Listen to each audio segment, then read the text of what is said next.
I want to tell you something that I found intriguing. Did you know that we could have gotten a better Galaxy's Edge, but the head of Disney rejected it?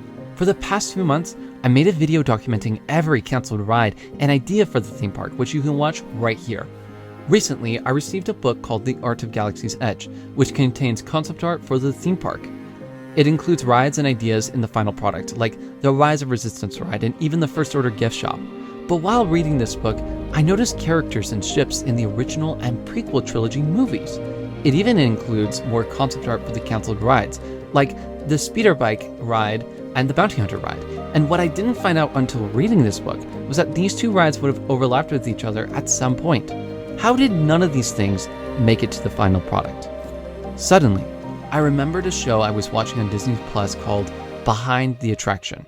In one of the episodes, the Imagineers talked about the initial design phase of Galaxy's Edge. When designing Galaxy's Edge, Imagineers based it on the pre-existing Star Wars films, the original and prequel trilogy.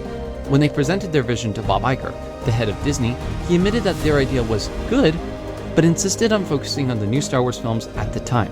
Since the Imagineers didn't know anything about the new films, they went to the director of The Force Awakens, J.J. Abrams, who told the Imagineers the movie's entire plot with his iPhone. The Imagineers made it abundantly clear that, at the time, there was no script for any of the latest Star Wars films.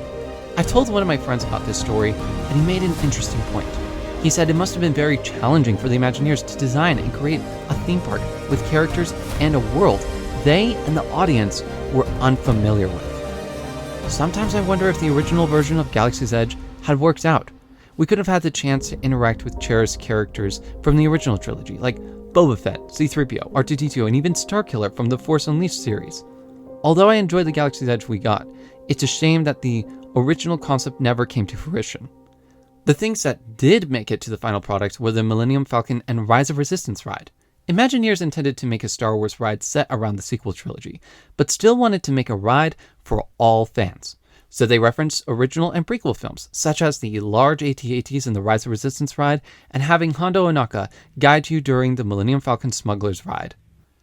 By the way, I can't be the only one who remembers the original X-Wing that hung in the Starcade in Tomorrowland. Does anyone know what happened to that thing? Let me know in the comments.